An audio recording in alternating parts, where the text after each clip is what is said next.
रहीम अस्सलाम वालेकुम। आज हमारा वीक 9 का लेसन है, ठीक है। इसमें हमने पढ़ना है स्टेटस ऑफ वायरस, ठीक है। स्टेटस ऑफ वायरस में क्या है, जो वायरस है उसको लिविंग एंड नॉन लिविंग के दरमियान में एक बॉर्डर लाइन पे रखा जाता है, ठीक है। ना वो लिविंग कंसीडर होता है और ना ही नॉन लिविंग कंसीडर होता है, ठीक है, क्योंकि इसमें कुछ करैक्टरिस्टिक्स जो हैं वो लिविंग की और कुछ करैक्टरिस्टिक्स जो हैं वो नॉन लिविंग की है, ठीक है। अब लिविंग करैक्टरिस्टिक्स कौन सी है कि ये क्या डिवाइड करता है, ठीक है। इसके अलावा इसमें DNA एंड RNA होता है।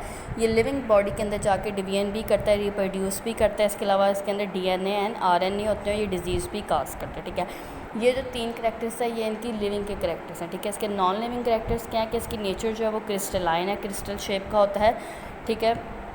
तो ये 2 करैक्टरिस्टिक्स आ जाते हैं लिविंग की भी और नॉन लिविंग की, इसलिए इसको बॉर्डर लाइन पे रखा जाता है between living and non living. इसके इसी करैक्टर की वजह से, इसकी इसी नेचर की वजह से इसको किसी किंगडम में नहीं रखा गया, क्योंकि ये ना लिविंग में आता है और ना ही नॉन लिविंग में आता है, ठीक है। इसके अलावा जो आपकी पायराइन्स और विराइड्स पे इनमें भी ये एज सेलुलर पार्टिकल्स हैं, जो इनको भी 5 किंगडम सिस्टम में इसलिए नहीं रखा गया क्योंकि इनमें भी करैक्टरिस्टिक्स लिविंग और नॉन लिविंग दोनों वाले हैं, ठीक है। बेसिकली RNA और प्रोटीन्स होते हैं, ठीक है। तो स्टेटस ऑफ वायरस में आपने सिंपल बताना है कि बॉर्डर लाइन भी होता है between living and non living. फिर इनकी नॉन लिविंग की करैक्टरिस्टिक्स लिखने के इसकी क्रिस्टलाइन नेचर है, और लिविंग की करैक्टरिस्टिक्स लिखनी है कि रिप्रोड्यूस भी करता है, इसमें DNA और RNA भी है, ठीक है। इसलिए दो करैक्टरिस्टिक्स की वजह से इनको बॉर्डर लाइन पे रखा गया, इसलिए क्योंकि इनकी करैक्टरिस्टिक्स ना लिविंग में ना नॉन लिविंग में, इसलिए इनको किसी किंगडम में इंक्लूड नहीं किया गया, ठीक है। शॉर्ट क्वेश्चन में आते हैं, इंपॉर्टेंट है, ये आपने याद अच्छे तरीके से करना, ठीक है। अब नेक्स्ट है बाइनोमियल नोमेनक्लेचर, ठीक है। बाइनोमियल नोमेनक्लेचर क्या है, ये एक सिस्टम है जिसमें लिविंग थिंग्स को साइंटिफिक नेम दिया जाता है, ठीक है। साइंटिफिक नेम क्यों दिया जाता है, ताकि आसानी हो सके साइंटिस्ट के लिए इसमें काम करने के लिए, ठीक है। बाइनोमियल नोमेनक्लेचर में स्पीशीज़ को नाम दिया जाता है और 2 नाम दिए जाते हैं। पहला नाम होता है जो उसके जीनस का नाम होता है और दूसरा नाम जो होता है वो उसकी स्पीशीज़ का नाम होता है, ठीक है। 1707 और से लेकर 70-78 AD तक ये काम जो है ना हुआ था। स्वीडिश बायोलॉजिस्ट था जिसने जो है सबसे पहले ये काम स्टार्ट किया था। उसके अलावा ये काम जो है रैपिडली स्प्रेड हुआ था और हर स्पीशी को एक साइंटिफिक नेम दे दिया गया था, ठीक है। बाइनोमियल नोमेनक्लेचर की बेसिक डेफिनेशन क्या है कि स्पीशीज़ को जो है वो साइंटिफिक नेम दिए जाते हैं, 2 नाम दिए जाते हैं। पहला नाम होता है जीनस का और दूसरा होता है स्पीशी का, ठीक है। कुछ रूल्स है जिनकी बेस पे बाइनोमियल नोमेनक्लेचर में को जो है वो साइंटिफिक नेम देती है लिविंग किसी भी स्पीशी को। सबसे पहले जो होते हैं वो बाइनोमियल नोमेनक्लेचर के रूल में सबसे पहला रूल जो साइंटिफिक नेम होते हैं उनको अटैलिक में लिखा जाता है, ठीक है। जिसका होमन सर्पियन जो है वो अटैलिक में लिखा जाएगा। अगर आप हाथ से लिखेंगे, हैंड रिटन लिखेंगे, तो साइंटिफिक नेम जो है वो अंडरलाइन करते हैं, ठीक है। दूसरा जो रूल है वो उसमें क्या है कि जो फर्स्ट नेम होता है वो जेनरिक होता है, वो जीनस के बेस पे होता है, उसको कैपिटल लिखा जाता है। और जो स्पीशी नेम होता है, जो दूसरा स्पीशी नेम होता है, उसको स्मॉल लेटर्स में लिखा जाता है, उसको कैपिटल नहीं किया जाता, ठीक है। जो तीसरा रूल है उसमें क्या है, वैसे तो आपने किसी स्पीशी को नाम जब अगर एक दफ़ा लिखना है तो पूरा लिखना है, मतलब स्टीशियस इक्वलाई, ठीक है। स्टीशियस इक्वलाई जो है वो एक पूरा नाम लिखना है, जिसमें क्या होगा, अर्शिया कोलाई जो है पूरा नाम लिखें, जिसमें उसके जीनस का नाम भी और स्पीशी का नाम भी लिखें। जीनस का नाम कैपिटल में और स्पीशी का नाम स्मॉल में लिखें, ठीक है। लेकिन अगर आपने इसी एक ही नाम को बार बार यूज़ करना है तो आपने क्या करना है, उसका जो फर्स्ट जो होता है जीनस नेम उसको कैपिटल एक वर्ड में लिख लेना है, जिस तरह ई कोलाई लिख लेना, ठीक है। अगर एक ही नेम बार बार यूज़ हो रहा है तो उसको आपने ई कोलाई के लिए, जिसमें पहला नेम जो है उसका फर्स्ट लेटर जो कैपिटल में लिख के जो स्पीशी नेम आपने पूरा लिखना, ठीक है। जीनस नेम आप उसका शॉर्ट कर देंगे, ठीक है। तो ये रूल है, 3 रूल्स है जिनको फॉलो किया जाता है बाइनोमियल नोमेनक्लेचर में, ठीक है। तो आपने तीनों रूल्स जो हैं वो याद करना है। पहला क्या है, इटैलिक वर्ड में लिखना है। अगर आपने हैंड रिटन लिखना है तो उसके नीचे 2 लाइंस अंडरलाइन करते हैं, ठीक है। पहला नेम जो है जीनस नेम होता है वो कैपिटल लिखते हैं, स्पीशी नेम जो होता है वो स्मॉल लिखते हैं। अगर एक ही नाम बार बार रिपीट हो रहा हो तो जो जीनस नेम होता है उसको शॉर्ट कर देते हैं और स्पीशी नेम जो है उसको पूरा लिखते हैं, ठीक है। इंपॉर्टेंट्स क्या है बाइनोमियल नोमेनक्लेचर की, इंपॉर्टेंट्स क्या है कि एक चीज़ का, किसी भी चीज़ का नाम जो होता है वो डिफरेंट रीजन में डिफरेंट होता है, ठीक है। अगर हम बात करें प्याज की, ठीक है, प्याज जो है उसको पाकिस्तान में डिफरेंट नामों से बुलाया जाता है, गंडा, बैसल, वैसस, ठीक है। पाकिस्तान के नाम पाकिस्तान में प्याज को प्याज के ही 4 नाम है, ठीक है। तो साइंटिस्ट के लिए इसको स्टडी करना मुश्किल है। पूरी दुनिया में जो साइंटिफिक नेम है प्याज का वो क्या है, ईलम सीपा, ठीक है।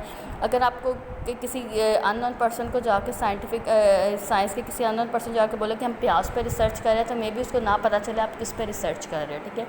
लेकिन अगर आप कहें कि आप ईलम सीपा पर रिसर्च करें तो उसको फ़ौरन पता चलेगा कि आप प्याज पर रिसर्च कर रहे हैं, अनियन पर रिसर्च करें, क्योंकि ये साइंटिफिक नेम है जो पूरी दुनिया में जाना जाता है, ठीक है। इस तरह एक तो ये होता है, दूसरा कन्फ्यूजन हो जाती है कि दो चीज़ों के एक ही नाम होता है। जैसा ब्लैक बर्ड जो है वो क्रो को भी कहा जाता है और रॉबिन को भी कहा जाता है, ठीक है। इसलिए उनको साइंटिफिक नेम दे दिए जाते हैं ताकि कोई कन्फ्यूजन ना हो, ठीक है। इसी तरह अगर हम फ़िश की बात करें तो फ़िश में बेसिकली करैक्टर क्या देखा जाता है, जिसमें वर्टिब्रेट्स होते हैं, फिन्स होती हैं, गिल्स होता है, ठीक है। ये तो फ़िश है। लेकिन अगर हम बात करें silver fish, carry fish, star fish, jelly fish, ठीक है, इनके साथ फ़िश लगा हुआ है, लेकिन ये फ़िश के कैरेक्टर वर्टिब्रेट्स में नहीं, ये इनवर्टिब्रेट्स में आती हैं, ठीक है। तो ये इन चीज़ों को अवॉइड करने के लिए, कन्फ्यूजन को अवॉइड करने के लिए साइंटिस्ट ने चीज़ों को साइंटिफिक नेम देना स्टार्ट कर दिए हैं बायनॉमियल नोमेनक्लेचर के थ्रू, ताकि आपको साइंटिफिक एक्सपेरिमेंट करने और उनको इन्फॉर्मेशन को स्प्रेड करने और नॉलेज दूसरों तक पहुंचाने में आसानी हो सके, ठीक है बच्चे। तो ये आपने सिग्निफिकेंस भी याद करेंगे, ठीक है। नेक्स्ट क्या है, कंजर्वेशन ऑफ बायोडाइवर्सिटी। अब कंजर्वेशन ऑफ बायोडाइवर्सिटी में क्या है कि बायोडाइवर्सिटी जो है वो डिस्ट्रॉय हो रही है, ठीक है। जैसे जैसे टाइम गुजरता जा रहा है, जो बायोडाइवर्सिटी है वो डिस्ट्रॉय होती जा रही है। ह्यूमंस जो है वो अपनी एक्टिविटी की वजह से नेचर को डिस्ट्रॉय कर रहे हैं, ठीक है। बहुत से जानवर ऐसे हैं, बहुत सी स्पीशीज़ ऐसी हैं जो अब प्रेजेंट नहीं है, जो कि आपके पास्ट में प्रेजेंट है, ठीक है। जिससे आप डायनासोर की बात करें, ठीक है। और कुछ स्पीशीज़ जो अभी प्रेजेंट है वो हो सकता है वो फ्यूचर में ना हो, क्यों? क्योंकि ह्यूमन एक्टिविटीज़ जो है वो उनको कंजर्व नहीं कर पाए, ठीक है।